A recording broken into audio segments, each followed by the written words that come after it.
നാലാമത്തെ കൊലയാണ് പൊടിഞ്ഞു വീഴുന്നത്. ചെറിയൊരു കാറ്റ് വന്നാ മതി. എന്തോ കഷ്ടമാണിത്. അടുത്ത വാഴ ചാഞ്ഞു നിൽക്കുക. ഇതിനൊരു സപ്പോർട്ട് കൊടുത്തില്ലെങ്കിൽ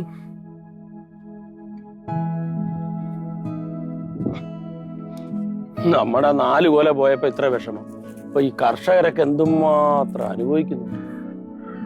നിൽക്കൂ. പണ്ടുള്ളവര് പറയും മണ്ണ് ചതിക്കൂല, പക്ഷെ ഇപ്പൊ മണ്ണും ചതിച്ചു തുടങ്ങി. അല്ല, അതെങ്ങനെയാണ് കണ്ടില്ലേ മണ്ണിൽ കിടക്കണത്. വെട്ടിക്കഴിഞ്ഞാൽ കുപ്പി, പ്ലാസ്റ്റിക് ഒക്കെയാണ്. ഒരു ബോധമില്ല, കൊണ്ടിങ്ങോട്ടങ്ങ് എറിഞ്ഞേക്കുക. തള്ളേ അതെ, മക്കളും അതെ. എല്ലാം ചെയ്തു കൊടുത്തു കഴിഞ്ഞാൽ ഇതാവും. ഈ വാഴ കന്ന് ഇളക്കി മാറ്റി നടണം.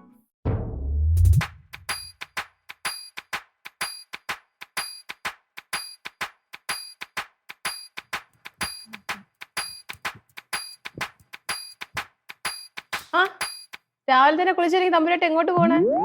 അതെ, നിന്റെ അച്ഛന്റെ കല്യാണത്തിന് പോണം പറഞ്ഞ. ഓഹോ, അച്ഛന്റെ കല്യാണത്തിന് പോവാണോ? ഞാൻ വരുന്നില്ല, അച്ഛനെ കൂട്ടിക്കും. ശരി. അച്ഛടെ അച്ഛൻ ആ വാഴയുടെ മുട്ടി കാണും. വാഴയുടെ എന്തേ സംസാരിച്ചോണ്ടിരിക്കുന്നു. ആരോട് സംസാരിച്ചു? ആ പോണേ. പറഞ്ഞില്ല എങ്ങോട്ട് പോണെന്ന്. എന്റെ ചേച്ചി, പെൺകുട്ടികളായി കഴിഞ്ഞാൽ ഒരു ലക്ഷ്യബോധം വേണം. വേണം. സ്വന്തമായിട്ട് അധ്വാനിക്കണം. ഒരു ജോലി വേണം.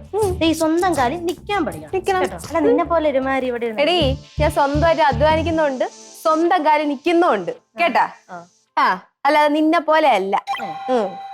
ഈ പറഞ്ഞ കാര്യങ്ങളൊക്കെ നീ ആദ്യം ചെയ്. ആ, പൊയ്ക്കോ. പോ പോ പോ പോ. കണയുണ്ടാണല്ലോ പോനെ പോണേ. അച്ഛാ. ആ മോളെ. അച്ഛാ, എനിക്ക് ഒരു 50,000 രൂപ വേണം. 50,000 രൂപ? മക്കളൊരു കാര്യം ചെയ്യോ? അതാ ഈ കുപ്പിയൊക്കെ എടുത്ത് കളഞ്ഞ്, പ്ലാസ്റ്റിക് എടുത്ത്, ഈ ഉണങ്ങിയ ഇലയൊക്കെ ഒന്ന് വെട്ടി വെട്ടി കളഞ്ഞിട്ട് അച്ഛൻ പോയി എടുത്തിട്ട് വരാം. അച്ഛാ അച്ഛാ, സീരിയസ് ആയിട്ടാണ്, തമാശക്കല്ല കേട്ടാ. മോള് സീരിയസ് ആയിട്ടാണ് പറഞ്ഞത്? ഒരു കാര്യം ചെയ്യും, മക്കള് മേളിൽ പോയിട്ടെ അവിടെ പോയി എടുത്തോ. ഇപ്പൊ ഉണങ്ങിയിട്ടുണ്ടോന്ന് എനിക്ക് അറിഞ്ഞൂടാ. ഞാൻ അവിടെ അടിച്ച് ഉണക്കാനായിട്ട് വെച്ചിട്ടുണ്ടായിരുന്നു. നോട്ടടിച്ച് വെച്ചിട്ടുണ്ടെന്ന്. പൊന്നച്ച സീരിയസ് ആന്ന് പറഞ്ഞ കേട്ടില്ലേ? കഷ്ടത്. അല്ല, നിനക്ക് ഇപ്പൊ ഈ 50,000 രൂപയുടെ ആവശ്യം? അതെനിക്കൊരു സ്കൂട്ടർ മേടിക്കാം. സ്കൂട്ടർ മേടിക്കാനാ? എന്നിട്ട് വല്ല സോളോ ട്രിപ്പ് പോകണോ? കാശ്മീരിലോട്ടോ ഹിമാലയത്തിലോട്ടൊക്കെ? അതാണല്ലോ ട്രെൻഡ്. എന്റെ അച്ഛാ, എനിക്ക് അച്ഛൻ്റെ അടുത്ത് കഥ പറഞ്ഞോണ്ടിരിക്കാൻ സമയമില്ല. അച്ഛൻ 50,000 രൂപ തരാൻ പറ്റൂല്ലേ? കൊച്ചേ, രാവിലെ തുടങ്ങല്. പോ 50,000 രൂപ. നിന്നെയൊക്കെ നോക്കിയ സമയത്ത് വല്ല 2 മരം വെച്ചിരുന്നെങ്കിൽ ആ മരത്തിന്റെ തണലിരുന്ന് ഇപ്പൊ എനിക്ക് വിശ്രമിക്കായിരുന്നു. അച്ഛൻ തണലിരുന്ന് വിശ്രമിച്ചോട്ടാ, ഞാൻ പോണം. നന്നാവാൻ സമയം. രാവിലെ വന്നിട്ട് നന്നാവാൻ ഇങ്ങനെയല്ല നന്നാവണ്ടേ. പഠിക്ക്. രാവിലെ വന്നിട്ട് 5ഉം 10ഉം രൂപ ചോദിക്കുന്ന പോലെയാണ്.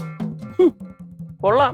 എന്നാ ഈ വാഴയൊക്കെ നോക്കുക, ഒടിഞ്ഞു വീണ് ആ കൊല വെട്ടിവെച്ച്, അല്ലെങ്കിൽ പലപ്പോഴും വെള്ളമെങ്കിലും ഒഴിക്കുക. നടക്കുകയാണ്. ചിരിയും മൊഴിയും ചേരും തട്ടുപൊളിപ്പൻ കൂടാണേ. എന്നിഷ്ടം നിന്നിഷ്ടം ഒത്താലോ തന്നിഷ്ടം. പിടിപലി കളി ചിരിപൂരം മുരളയ്ക്കു പേര്.